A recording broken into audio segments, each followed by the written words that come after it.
Good evening and welcome to the Somerville Redevelopment Authority meeting of October 18th. My name is Phil Ercolini. I'm chair of the Somerville Redevelopment Authority, and I call this meeting to order at 5:32 p.m. Pursuant to Chapter 2 of the Acts of 2023, this public meeting of the SRA is being conducted via remote participation. This session will be recorded and will be a public record. I will now ask the board members to confirm they are in attendance in an alphabetical order. Awana Bonney. Here. Anyone Campen. Here. William Gage. Here. Patrick McCormick. Here. Christine Stone. Here. And myself, Phil Ercolini. We have a full board and a quorum this evening. So I'll now ask the city staff to present a few of the house rules about using the technology. Yep, sounds good. Hi, everyone. My name is Ben Demers, and I'm an economic development planner with the city, and I serve as staff to the Somerville Redevelopment Authority, or the SRA. When an agenda item is being presented, any presentation materials that staff have received ahead of time will be displayed on the screen. If city staff or other participants wish to direct the board's attention to a specific page, they should verbally note what page staff should show on the screen, and should then verbally explain to the board what is being shown. Please also note that this meeting is being conducted remotely using Zoom webinar. In order to comply with the open meeting law under state guidance, which does not allow for side conversation, the chat function amongst attendees has been disabled. If you as an attendee have a question or would like to make a comment on the matters discussed tonight, please use the raise hand function to indicate that you would like to speak. I will unmute participants one by one and give you 2 minutes to speak. When it is your turn, please clearly state your name and address before saying anything else. After 2 minutes, your microphone will then be muted. Please also remember that any questions asked by attendees this evening will be part of the open record. And I'll pass things now to the SRA's special counsel, Catherine Lester-Selkert. Good evening, everyone. My name is Catherine Lester-Selkert, and I'm special counsel to the SRA. I want to remind all board members that all votes must be roll call votes with a motion and a second. The chair will call on each board member for a yes, no vote in alphabetical order. Thank you. Thank you, Catherine. Okay, so the first item on the agenda is item number 1, approval of the September 12th general meeting minutes and the October 3rd special meeting minutes. Did all of the members have an opportunity to review those minutes? Yes. I guess everyone has. Is there a motion? Is there any comments, amendments, errata? Anyone notice anything about the minutes so we can move towards approval? Is there a motion to approve? I'll make a motion to approve. Awana Bonney makes a motion to approve. Is there a second? Patrick McCormick seconds. Roll call vote. Awana Bonney. Yes. Anyone Campen? Yes. William Gage. Yes. Patrick McCormick. Yes. Christine Stone. Yes. And myself, Phil Ercolini, have voted to approve the minutes. We're going to take things out of order this evening because of time constraints by members, some of the members and some of the staff of the city. So we're going to move to item number 4, which is 90 Washington Street, and we're going to get a snow removal operations update. And yeah, so I can start with some context on this before I hand things over to our DPW teammates. okay. Okay, so as SRA members likely remember, and actually let me share my screen quickly to show the memo that was sent ahead of time. Can you see this? Yep. Yes. Okay, perfect. So as SRA members probably remember, at the meeting last October, the SRA received a proposal from city staff for temporary programming at 90 Washington Street, which for anyone unfamiliar is owned by the Somerville Redevelopment Authority. This temporary program would just be in the interim period before long-term development begins, and it was set to include civic space, passive recreation, municipal storage, primarily for Art Farm and DPW, and then municipal operations, which included snow storage.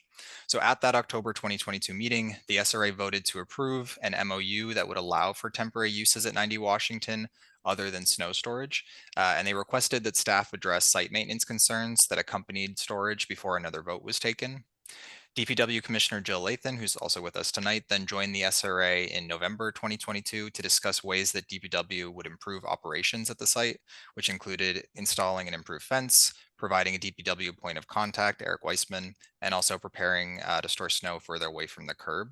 So at that point, the SRA voted to approve the full MOU for temporary programming, including snow. Ultimately, because of how light the snow was last winter, the city didn't need to use the site for snow storage, but this MOU is set to expire on November 16th of 2023. So that is next month. So city staff are seeking an extension of the MOU for another year to allow for these temporary uses, including snow storage. So I'll turn things over to Eric for more context. Thank you, Ben. Hi, Eric Wiseman, DPW Operations Director. We have prepared a slide that the Commissioner, Jill Lathan, is going to just walk you through to sort of update you on where we're at with snow storage and our needs. If you could give me permission to share my screen. Of Yeah, course. wait 1 second.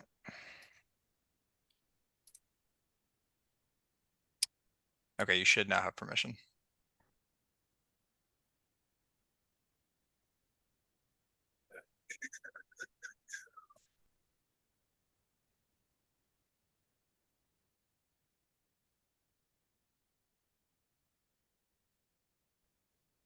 Okay.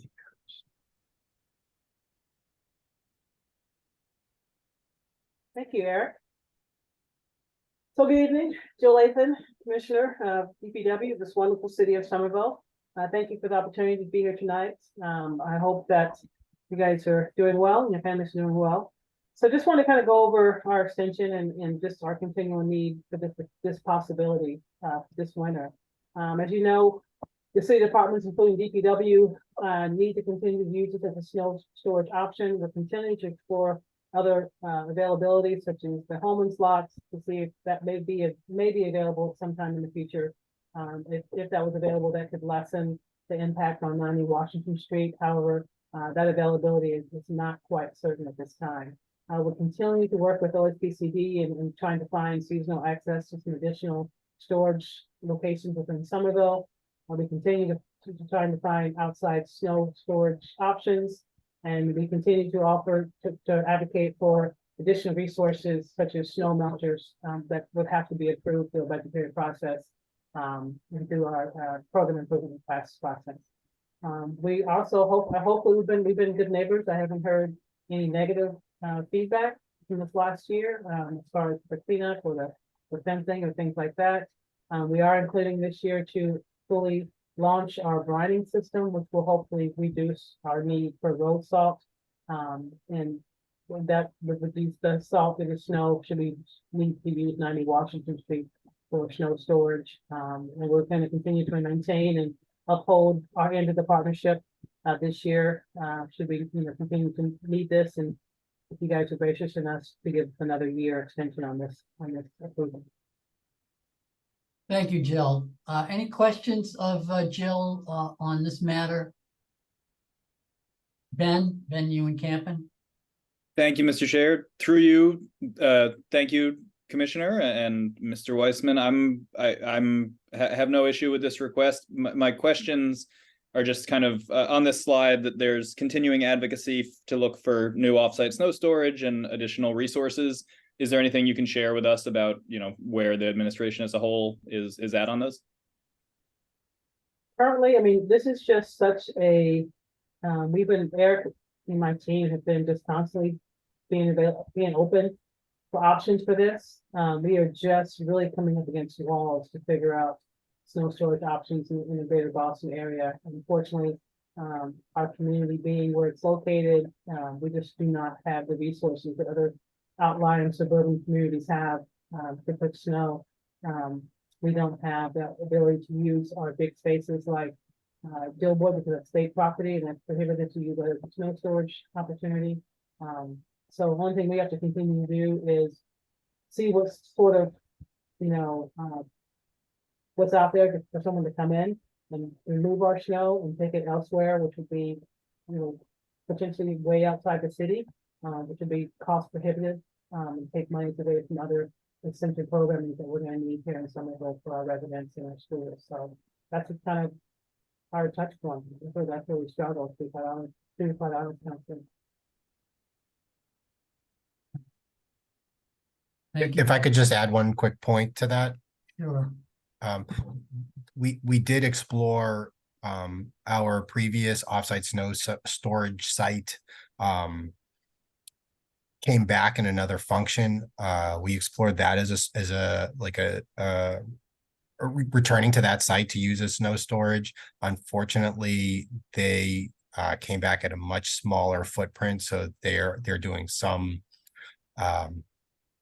solid waste dumping, but they're not doing snow storage at this point. And another avenue we are exploring is a new snow contractor that has an offsite storage, but as the commissioner alluded to, it's quite far away. This would be a last resort type situation. Certainly not something that we would want to, count on exclusively. Thank you, Eric. Any other questions from members? Any comments? Okay, seeing none, I'd entertain a motion to approve the renewal of the memorandum of agreement. Would anyone like to make, Mr. Gage? Bill? Bill, you're muted, I think.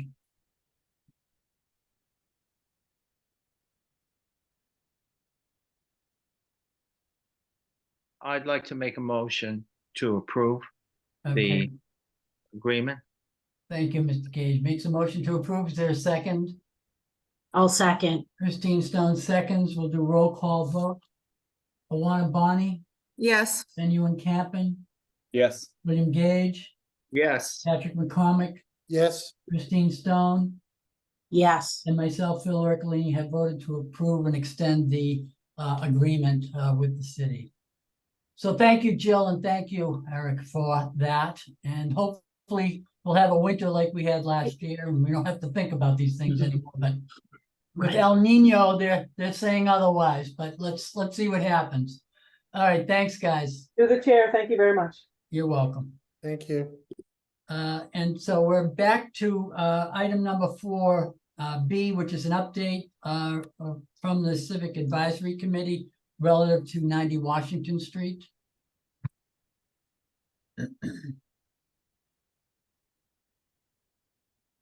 Thank you, Mr. Chair. Through you, I will provide a very quick update.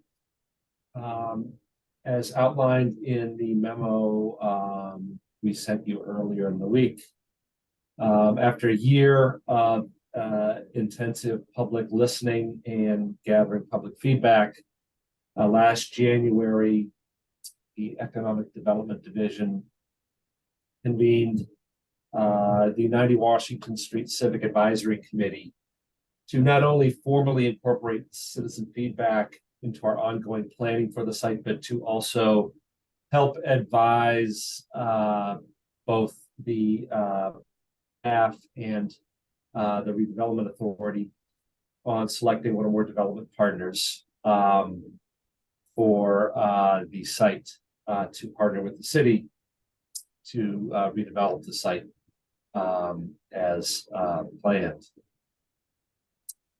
This committee started work in the winter, and it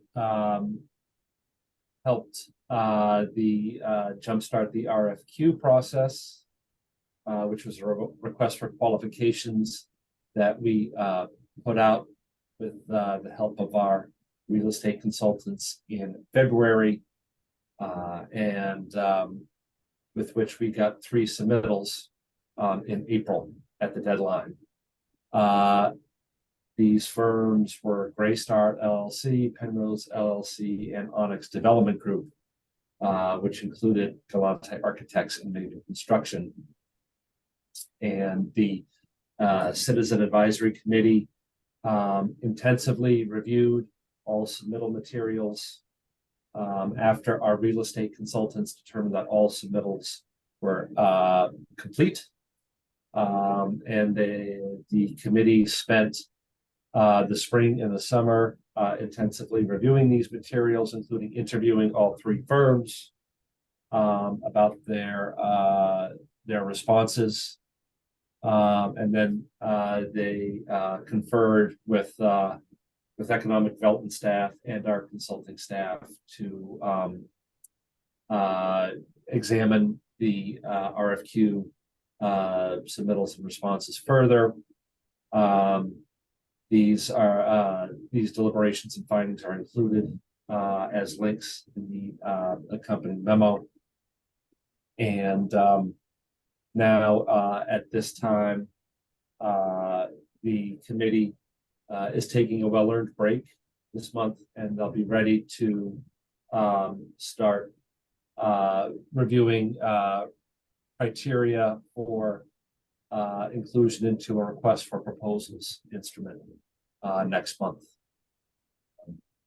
We have been advised by the law department that it is okay to go ahead with drafting a request for proposals and initiating that process as we await for a conclusion to the legal situation regarding the site. So that is my summary of the advisory committee's operations today. And I'm happy to take any questions you may have. Okay, Bill Gage.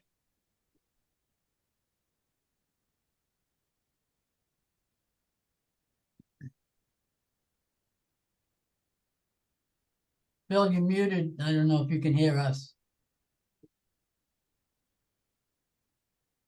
Thing keeps switching off. Let's see. Ted, can you send me a hard copy of the review of the proposers for 90 Washington Street? I couldn't print it out in a readable format. Sure, no problem. Okay, thanks. Any other questions of Ted, Patrick? Oh, I'm sorry. Okay, I thought you raised your hand. All right, seeing none, then we'll move on to item number 2, which is a public comment period. Are there any members of the public out there, Ben, who'd like to address the board at this time?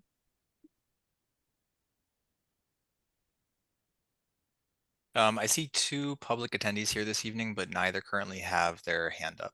Okay, all right. Certainly would be willing to entertain if there's questions afterward. It's certainly fine. Okay. For any of the members that have to leave, they certainly can. If they want to stay until they have to leave, that's okay too. Because we have a quorum. So at any rate, next item on the agenda is item number 3, which is the 2022 annual report review. Yep, this is me. Just give me 1 second to share Sure. screen again.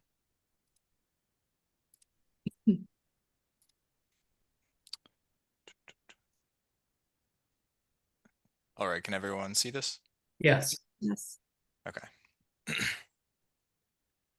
So thank you on the patience for this since last month. So for context for anyone watching, before the summer recess, staff submitted a first draft of the Redevelopment Authority's 2022 annual report, which essentially gives an overview of SRA related projects throughout the city for that year. And this is something that we're required to submit to the state. It was requested by an SRA board member at that time that I go back in to add additional maps and images for Assembly Square and 90 Washington. So I did that and a few other things that I'm going to walk through now. So I'm just going to stop at a couple of the things that have been added in this. The text is in red if things were added in. So just shifting into the report.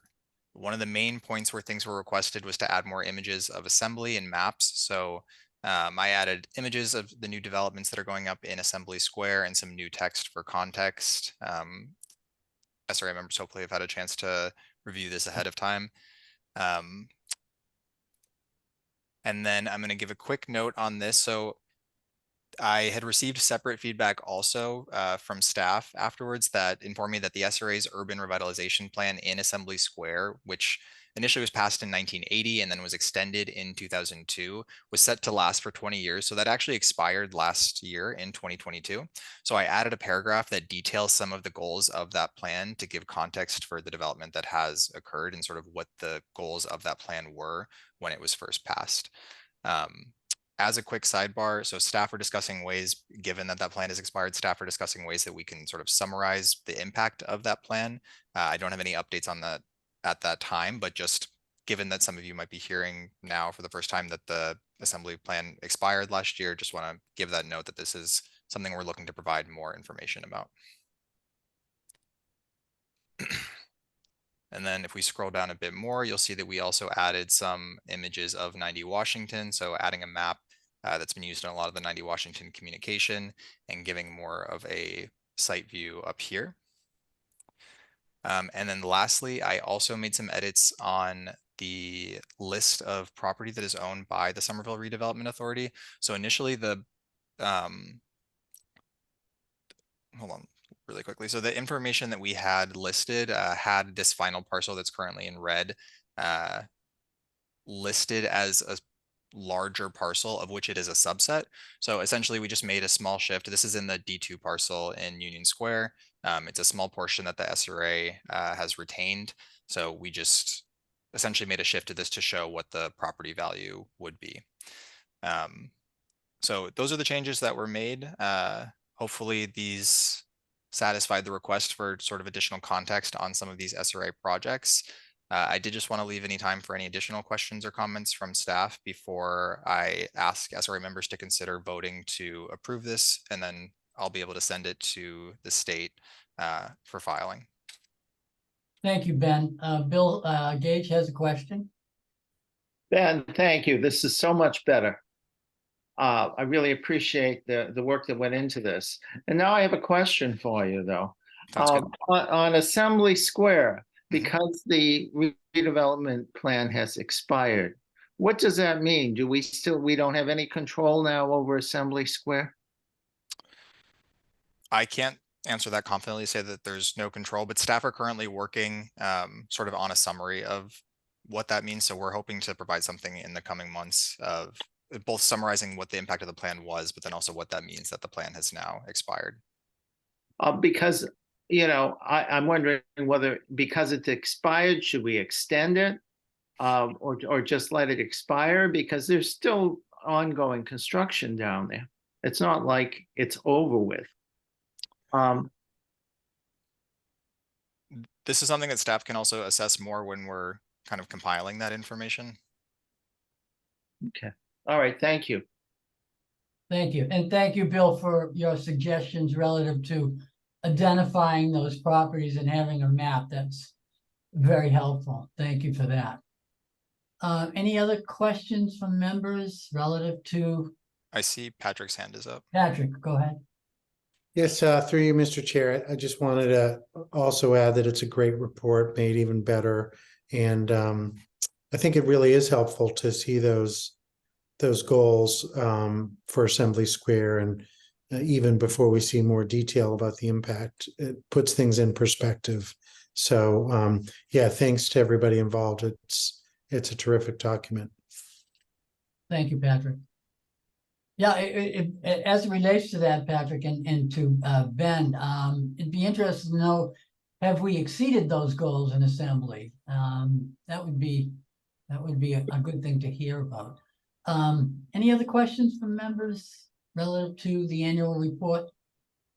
So I think that we can entertain a motion to approve the annual report at this time. Bill? I'll make a motion to approve the annual report. Okay, is there a second on that? I'll second. Patrick McCormick seconds. We'll do a roll call vote. Alana Bonnie, Yes. Genuine Campen, Yes. William Gage, Yes. Patrick McCormick, Yes. Christine Stone, Yes. and myself, Phil Ercolini, have voted to approve the annual report for 2022. Thank you for that, Ben. And now we'll move to the next item on the agenda is item number 5, 299 Broadway, and a project update. Good evening, everyone. want to share a couple of updates on the project at 299 Broadway. This is part of the Winter Hill Urban Renewal Plan. So the site was purchased by the team from Redevelopment and Beacon Communities just last week. You may have seen the article in the Boston Globe celebrating that fact. This is a big step forward for this project. Just want to remind everyone, this is really a partnership project. The city is going to be involved financially in terms of the urban center housing tax increment financing. The Housing Trust has invested in this project as well. We've got the private sector, for-profit portion at Redevelopment, and then the nonprofit portion of Beacon Communities. They also have a minority partner, Rise, that is also part of this and really diversifying the sort of scale of developers involved. I think it's going to be a really strong partnership moving forward, but we are now sort of transitioning into the implementation phase. So permits are in position, purchase of the land went through, and as we start thinking about helping, working through this partnership to get them to the place where we have a shovel on the ground, our team will be coordinating with them along with other departments in the city to make sure that they're getting ready for their building permit and all of the long lead time items involved. One element of this project that we have been talking about here at the SRA is the involvement of the Civic Advisory Committee for this project and the importance of community engagement in the neighborhood throughout the process. We are working to pull that group back together, starting with just an outreach today to figure out who's still available to be involved. They've been on hiatus for a little bit, but we do want to get them back engaged now that things are transitioning to that lead up to construction. And so the intent was sort of and has always been that the Civic Advisory Committee would follow the project all the way through to completion of construction. So that is gearing up. Great, that's great news. Thank you, Rachel. Any questions of Rachel? Yes, Christine. Yes, when do they anticipate getting or pulling their building permit and starting construction? Is there a target date? Target right now is late 24. Okay. A lot of this is related to the cycles of LIHTC funding that is going to, there's some trigger points in terms of getting their affordable housing tax credits and the funding streams through the state. And then the ACTIF kicks in. There's a lot of, there'll be many steps that we'll be working with them on in the next few months. And Ben is going to be spearheading a lot of that coordination. So if you're following that project more closely, you'll start to see Ben taking some leadership there. And is one of the developers the master developer who would be responsible for, like, say, site work, demo, things that are common to the entirety of the project? And if so, who is that? Mark? Is that Beacon, or is it Rise? Mark Development has generally been the lead, but I will say it truly is a partnership. And when we meet with them, we really are meeting with the whole. So they've been working very closely together as they move this forward. Thank you, Rachel. I have a question, Rachel, on the tax credits. Is DHCD already committed to that, or is this a competitive process and this is subject to application? It is subject to application in terms of timeline, but the DHCD and under their DHCD name, they do have a new name. It's Housing and Livable Communities under the new split, but they have reviewed this project. They signed off on the urban center housing tax credit, tax increment financing. So this project is very high on the radar of folks over there. Okay, so they're anticipating a commitment letter so that they can finance this project. And so the lenders out there want to see that commitment letter, correct? There are some timing pieces, but they are in the queue for making that ask in the current round. So they're moving forward. Okay, thank you for that. Any questions? Any comments? Okay, seeing none. Thank you for that, Rachel. The next item on the agenda is item number 6, which is SRA board member recruitment. Yep. So Ben, That would you is- be, Yeah, that's also me. okay, So I don't have anything to share on the screen for this. But just to give some context to this, so I received an invitation last week from the staff liaison to the what's called the Appointments Advisory Committee, the AAC, requesting that I present to the committee regarding the work of the SRA. And this is part of an interview series that they do with all of the boards and commissions under their purview. So for some additional context for what the AAC does, they essentially provide an additional layer of oversight for a subset of the city's many boards and commissions that are described as critical. So other boards in this subset include the Planning Board, the Zoning Board of Appeals, the Affordable Housing Trust, the Job Creation and Retention Trust. I think there's about 11 boards that are under their purview. And they essentially add another layer of oversight when recruiting new members. So the position for new members for a board would still be posted as usual. And then the AAC helps the board liaison, so me in this case, review applications and interview applicants. And then they make a final recommendation to the mayor. So as described on their website, they review applicants based on relevant qualifications and skills and their ability and commitments to represent and serve the interests of the entire community. So there's very much a community equity focus to their work. So their request was simply for a presentation. It's not triggering the advertising process yet for the one vacant SRA position. So the additional piece of context for that is that when fully staffed, the SRA has 7 members and we currently have 6. So recruitment is something that staff have been looking into doing in the coming months. The AAC's liaison, when she reached out to me, also mentioned that part of what they might ask is just questions like, what are the qualities of people who have been really good SRA members, or what voices do you feel are missing from the group? So staff are going to compile their own thoughts on this, but I wanted to also pose this question to SRA members, given that y'all are the ones doing the work. And I can also communicate these thoughts in the presentation to the AAC. So I really just kind of wanted to simply present these 2 questions here, SRA members' thoughts, so that I can include those. So the first question in this case being, what are the qualities of people who have been really good SRA members? I think asked another way, this could just be, what qualities do you think help you as an SRA member? And like, yeah, what sort of knowledge base is also helpful for doing this sort of work? So I would ask any SRA members who would like to reflect on this to do so. Here in the meeting, Christine, you must be reading my mind. I was thinking the same thing. Maybe there's a lot to think about, and I don't know if this is probably the best Yeah. forum to do that. right? Well, I'll just shoot from the hip on a couple if I may, Mr. Chair. Yes. One is knowledge of the city, right? So some, to understand the city, its background, its context, its growth. And that may be, having lived here for X years, right? 7 years, it's probably not 5, 7 to 10 years at a minimum, I think. And then from my perspective, I think, some knowledge of real estate, whether it's land use, permitting, financing, some understanding of real estate and the, goals and objectives of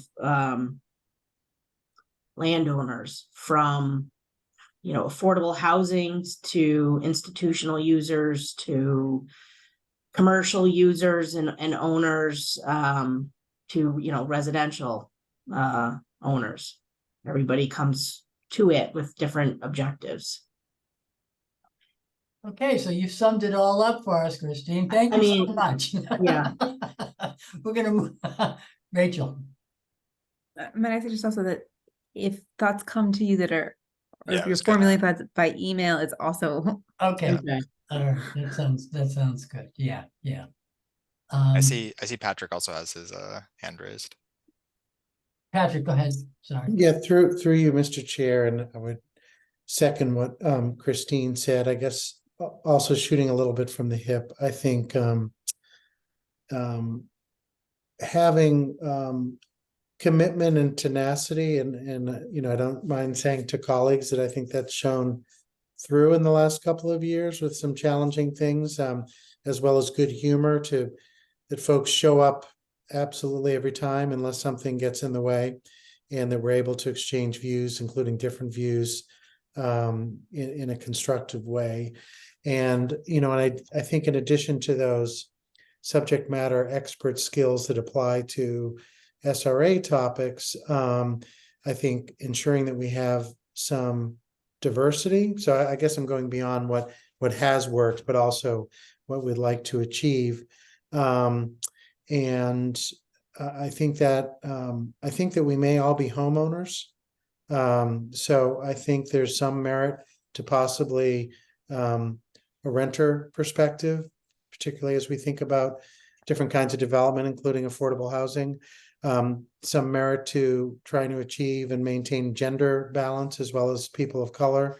And then another thing, and this just is partly based on my experience on boards, and it's great we have Catherine to advise us.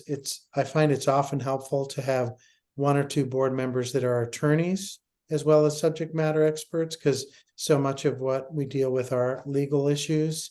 I don't think we have any attorneys on the board at the moment. So, I mean, we can't have everything, but to me, those are just some good things. Again, in addition to real estate and development experience, and I think you know, a few of you have.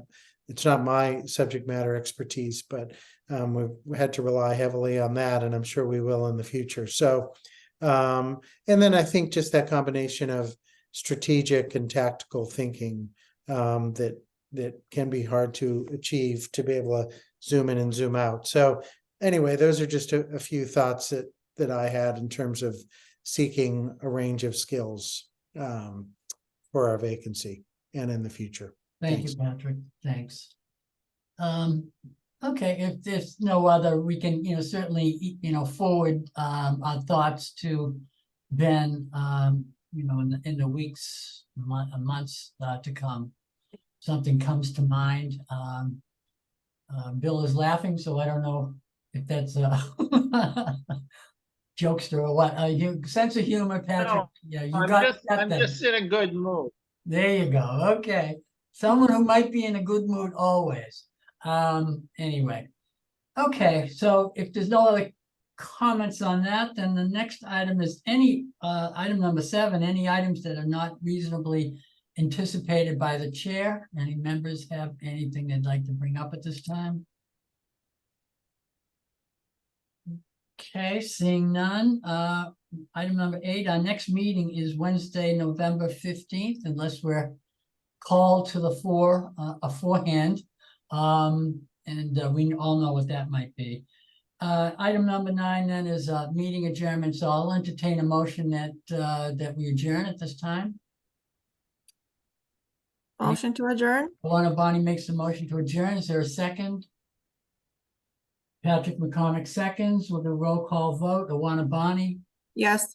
I think Ben Ewan Campen has left the meeting. William Gage.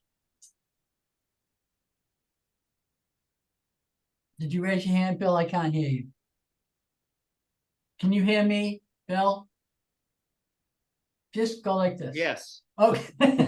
Patrick McCormick. Yes. Yes. Christine Stone. And Yes. Phil Ercolini have voted to adjourn. Okay, great. We'll see each other in November unless called sooner. All right. Thanks, guys. Thank Thank you. you. Thanks, Have everybody. a good night. Have a Thank good you. night.